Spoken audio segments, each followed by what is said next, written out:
그런데 아예 그 원내 부대표, 수석 부대표, 당대표 말고도 오늘 민주당의 법사위 소속 의원들이 직접 헌법재판소로 달려갔습니다. 그 화면도 저희가 준비를 했습니다. 우리는 헌법재판소의 앞서 선고된 여러 결정에서 윤석열 파면이라는 결론으로 해석될 부분을 여러 군데 확인할 수 있었습니다. 헌법재판관님들께서 지금까지 말씀드린 증거와 기존의 결정례를 꼼꼼히 다시 살피고 계시다는 것을 우리는 잘 알고 있습니다. 피청구인 윤석열을 조속히 파면하여 주실 것을 거듭 청원드립니다. 민주당이 계속해서 마흔여 후보자의 임명을 압박하고 있는 것 보면 어쨌든 지금의 탄핵 심판 평의 과정이 민주당의 뜻대로 되고 있지 않는 것은 맞는 것 같습니다. 민주당 뜻대로 안 되니까 오늘 헌법재판소 항의 방문성으로 찾아간 거 아니냐라고 했는데 김준우 대변인. 근데 좀 민주당의 내부 기류를 보면 물론 결과가 민주당이 혹은 뭐 여러 유리하지 않기 때문에 압박한다기보다 본인들의 일찌감치 장애 집회로 총력전을 벌였는데 이게 너무 길어지다 보니 집중력, 뭐 피로함, 여러 가지 것들에 대한 스텝이 꼬였다. 이런 평가에 대한 헌재 압박 의미도 있다는데 어떻게 받아들이세요?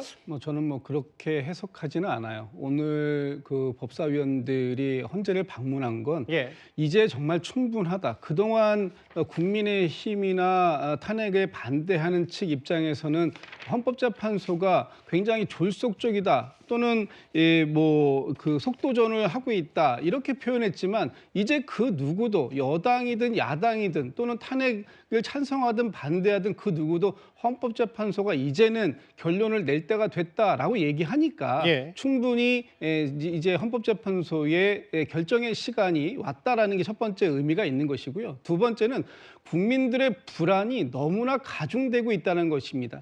지금 12.3 비상계엄이 있던 날 밤보다 윤석열 대통령이 석방되고 난 이후가 더 불안하다라는 하고 생각하는 국민들의 수가 훨씬 더 늘었다. 그래서 밤잠을 이루지 못하는 국민들이 정말 많다라는 것들이 이 광장 거리로 나오시는 이 시민들의 대다수의 목소리입니다. 지금 이러한 목소리들이 이제는 헌법재판소가 헌법 수호 기관이고 헌법의 최종적인 종국적 결정을 할 수 있는 유일한 기관이기 때문에 이제 윤석열 대통령의 심판에 대한 결정을 내린다고 하더라도 그 누구도 이 사안에 대해서 반박할 수 있는 상황은 아니다. 그러니 이제는 결론을 내려주십사 하는 그런 말씀을 드리려고 오늘 헌법재판소로 찾아간 것이다. 이런 말씀 드립니다.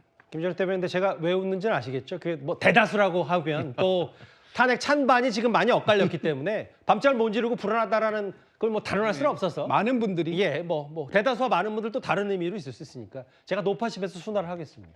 아무래도 민주당은 다음 주 수요일 못이 박혀 있는 예정돼 있는 이재명 대표 항소심 선고도 신경 쓸 수밖에 없어요. 그래서 아까 헌재로 달려간 민주당 법사위원들 화면 잠깐만 볼까요? 박범계, 그리고 조국혁신당의 박은정, 그리고 민주당 이성윤, 김기표 뭐 이런 의원들이 오늘 헌재에서 파면 결정 청원서를 냈는데 지난주에는 이제 반면에 각하 탄원서를 국민의힘 의원들 82명이 낸 기억이 있습니다.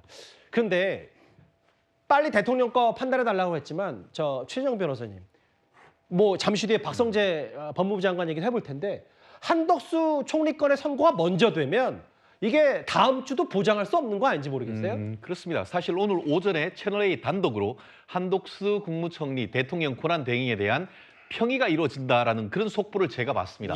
그럼 그 말씀은 뭐냐? 평의가 된다는 것은 실질적으로 이번 주에 한덕수 권한 대행에 대한 탄핵 여부에 대한 결정이 있을 가능성이 높다는 건 아니겠습니까? 벌써 한덕수 권한 대행에 대한 변론 종결로부터 25일이 넘고 있습니다. 그렇다고 하면은 쟁점도 너무나 간단한 건 아니겠습니까? 실제로 민주당이 어떻게 보면 그 내란의 공범이다라고 하고 그걸로 했다가 실제 그 부분은 철회해버렸지 않습니까? 결국 쟁점도 거의 없는 겁니다. 그러면은 빨리 해서 한덕수 국무총리 권한 대행에 대한 탄핵 결정, 사실은 저는 각하된다고 보는데 그렇게 해서 복귀시키고 그래서 외교, 안보, 통상 문제 이게 다룰 수 있도록 해주는 것이 헌법재판소의 의무라 생각을 합니다. 결국 그렇게 된다고 하면은 대통령에 대해서는 조금 더 신중하게 결정을 하는 그런 점에 있어서 말씀드린 것처럼 이번 주가 아닌 다음 주 아니면 경우에 따라서는 그걸 결정이 4월 달로 넘어갈 가능성도 배제할 수 없는데요. 조금 전에 이재명 대표라고 뭐겠습니까? 헌재 신속히 윤석열 대통령 파면 선고해야 점점점 그래야 내가 대통령이 된다는 거 아니겠습니까? 민주당의 의견은. 예. 그런데 그러지 예. 않고 있으니까 답답하고 그러니까 박범계 의원조차도 오늘 지금 헌법재판소 앞에 가가지고 촉구를 하고 있는 이런 모습을 보이는데 그렇게 촉구를 하려고 하면은 그렇게 대한민국을 생각한다고 하면은 오히려 헌법재판소에 빨리 한덕수 국무총리에 대해서 결정을 해서 국정을 안전시키고 그러고 나서 공정한 어떤 심리를 거쳐서 윤석열 대통령에게 결정을 하라. 그것이 대한민국과 국민에 대한 그런 결정 아니겠습니까? 그렇기 때문에 제가 봤을 때는 그 이번 주보다는 윤석열 대통령에 대해서는 이재명 대표의 항소심 선고가 있는 3월 26일 이후에 결정될 가능성 현실적으로 점점 높아진다고 예측합니다. 그러니까 여권에서는 한덕수 총리 건부터 먼저 선고해라. 왜냐? 대통령 변론 기일보다 엿새 먼저 끝났으니까 먼저 끝난 건 먼저 해야 되지 않냐라고 하면서 그러면 이번 주 금요일도 보장할 수 없고 그럼 뭐 다음 달로 대통령 탄핵심 선고가 미뤄지는 거 아니냐는 게 지금 여권의 얘기거든요. 근데 오늘 민주당 많이 기류가 달라졌다고 말씀을 드렸죠.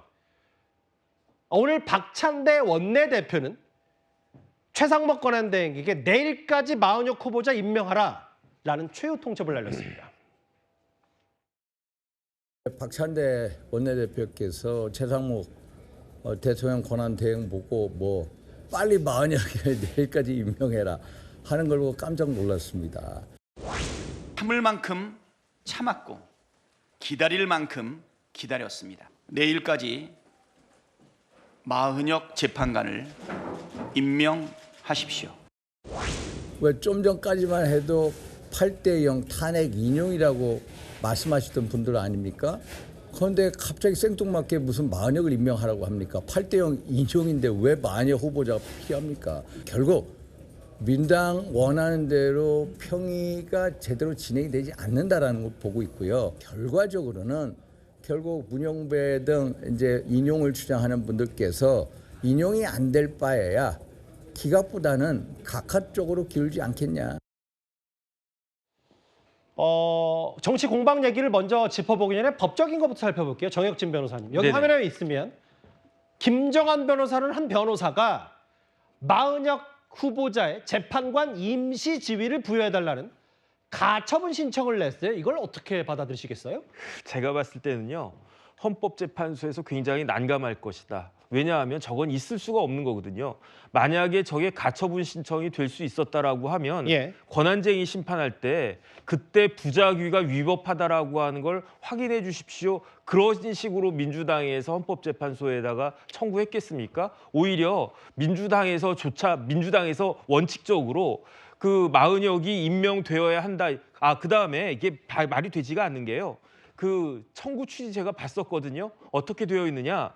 마은혁 그 재판관 후보자가 재판관임을 확인하라 이런 식으로 했었단 말이에요. 그런데 거기에 대해서는 각하를 갖다가 했었어요. 헌법재판소가. 그러니까 김정환 변호사가 어떤 분인지는 모르겠지만 저거는 아무런 의미 없는 일이다. 이미 헌법재판소에서 저 부분에 대해서는 지난번 2월 27일에 마은혁 부장판사에 대해 관한 권한쟁의 할 때 이미 판단한 바가 있었다. 저는 그렇게 생각이 듭니다. 그러니까 뭐 특정 변호사가 이렇게 가처분 신청을 낸 건 큰 의미를 부여하긴 좀 어렵다. 근데 이제 이동학 의원님 이런 부분이 있어요. 국민의힘 윤상현 의원 말 맞다나. 아니 전원일치, 만장일치 8대0 대통령 파면은 확실하다더니 마은혁 후보자 임명이 왜 필요하냐. 최후 통첩 날린 이유가 지금 불안해서다. 어떻게 받아들이시겠어요? 그러니까 저거는 일종의 프레임이에요. 마은혁 재판관을 임명하라고 하는 것이 약간 우리 쪽에 우호적이니까 우리 쪽에 우호적인 판단을 하니까 이 사람을 빨리 들여보내가지고 그런 판단을 하게끔 민주당이 뭔가 수를 쓰는 거 아니냐 이런 프레임이 지금 걸려 있는 거거든요. 예. 그런 프레임이 여기 먹힐 수가 없습니다. 지금은 저희는 헌법을 지키라라고 얘기를 하고 있는 거예요.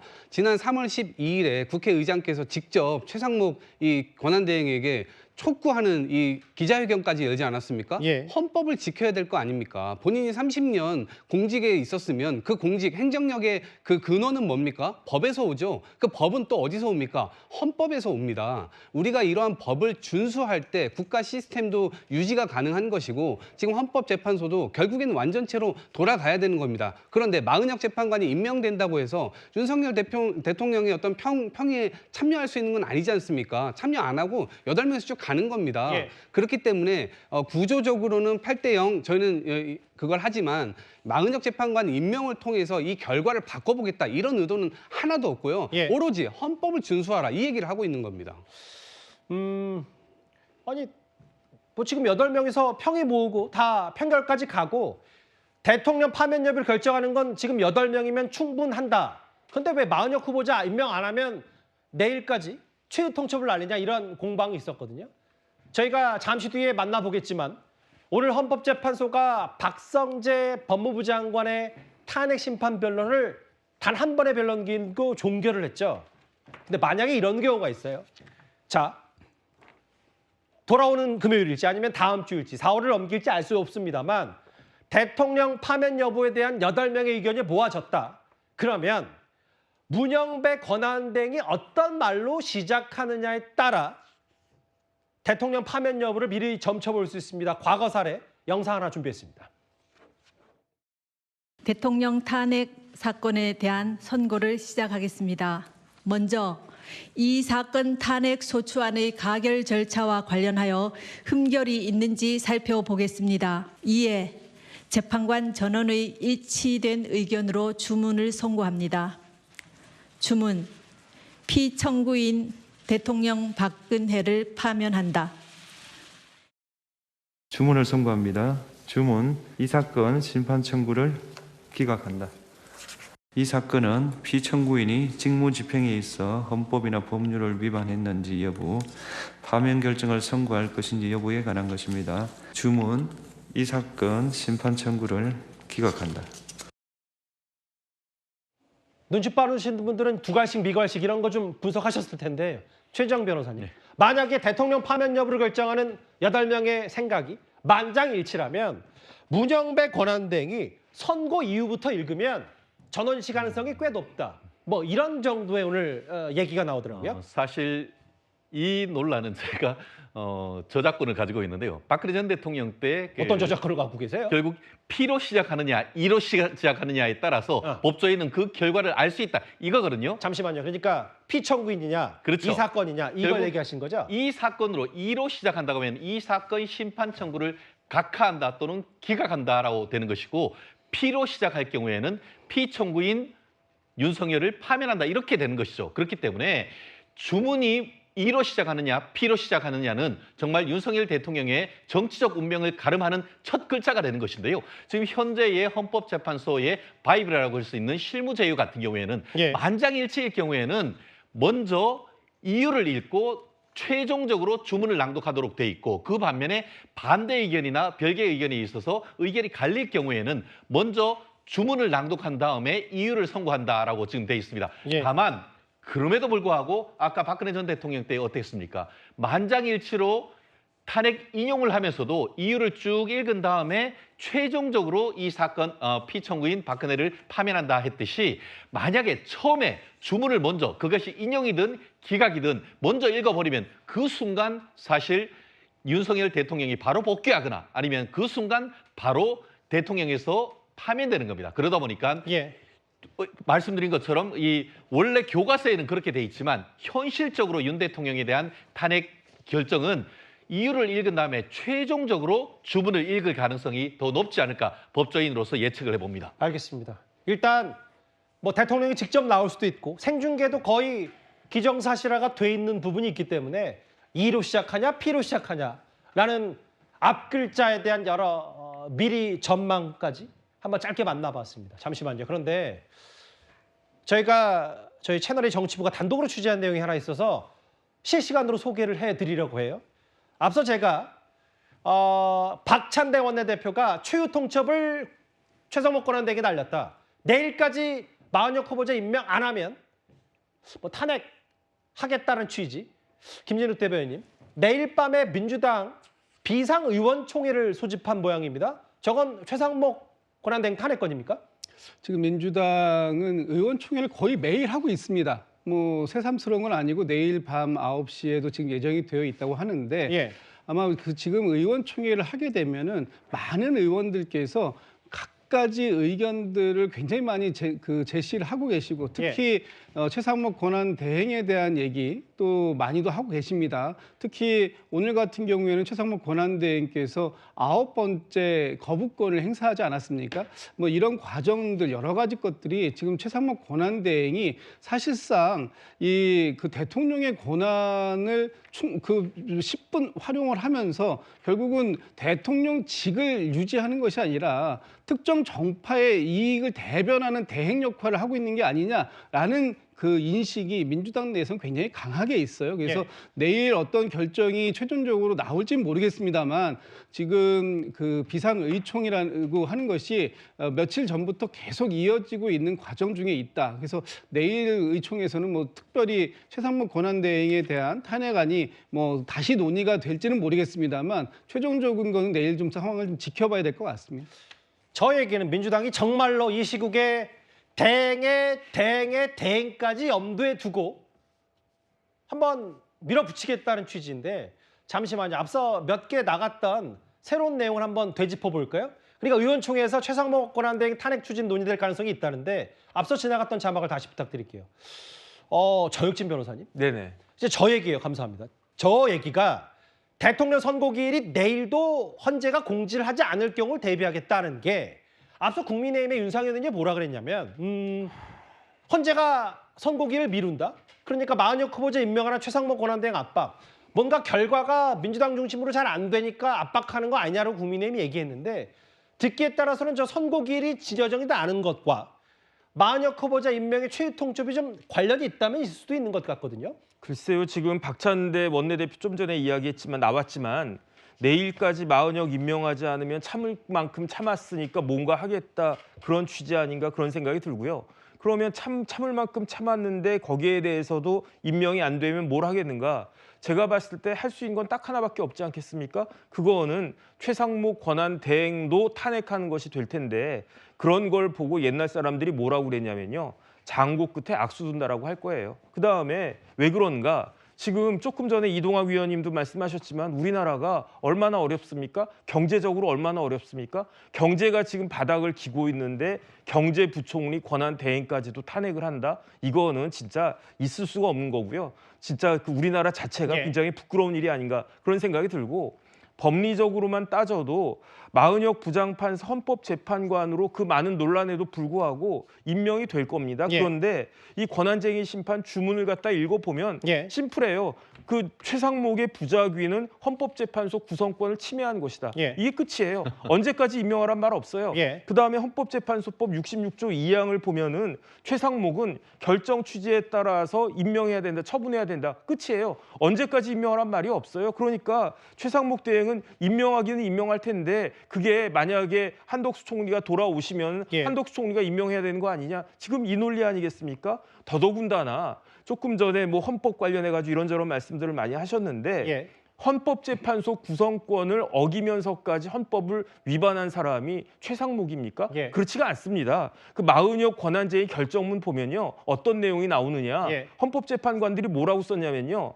헌법재판소에서 작년 8월부터 제발 헌법재판관 3명이 물러나게 되시니까 작년 8월부터 이 3명 곧바로 임명돼서 헌법재판소 기능에 지장이 없게끔 해달라고 부탁을 하는 공문을 여러 차례 보냈다라고 하는 게 이 헌법재판소 2월 27일자 결정문에 나와요. 4월 18일이면 문영배, 이미선 두 헌법재판관이 물러나니까 아니죠. 작년 10월에. 작년 10월에 이종석 헌법재판소장 포함해가지고 3명이 물러났단 말이에요. 그렇죠. 그러니까 10월에 물러날 게 뻔하니까 8월부터 2달 전부터 헌법재판소에서 국회에다가 민주당에다가 제발 좀 3명 후보자를 갖다 추천해달라고 준비해달라고 이렇게 이야기했는데 그때 뭐 이야기 들었습니까? 그다음에 3명이 그 임기 끝나가지고 물러난 다음에도 그래놓고 지금에 와가지고 최상목 그 권한 대행이 뭐 지금 2월 27일 날 결과 나왔는데 아직 한 달도 안 됐는데 이런 거 가지고 탄핵 소추한다 이거는 말이 안 된다고 생각합니다. 시점 그러니까 그 전에 민주당 지도부가 그때는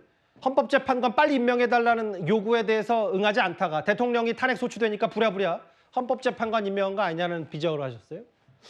근데 이렇게 되면 정말 민주당이 그 최상목 권한대행까지 탄핵을 할 건지, 그렇게 되면 그 바로 직후 순서는 이주호 사회부총리인데, 그럼 또 만약에 이주호 사회부총리가 마은혁 후보자 임명하려면 어떻게 되는 건지.